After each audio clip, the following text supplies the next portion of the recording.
kita lanjut dulu ke Pak Joy, nanti kita balik lagi ke Pak Radi nanti ya. Silakan Pak Joy.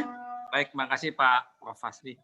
Jadi hidup saya yang saya abdikan sebagai pengusaha, dari awal saya sebagai pengusaha, saya sangat optimis bahwa UMKM Minang tetap akan bisa bangkit.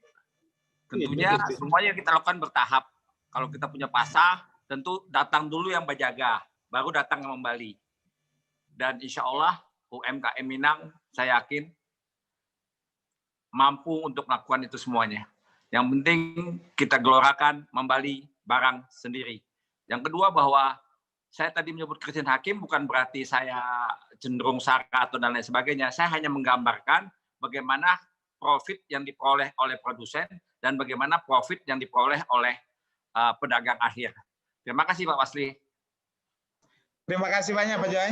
Jadi bagaimana usaha kita memperbesar profit untuk para produsen ya Pak, karena mereka lah intinya di kampung kita.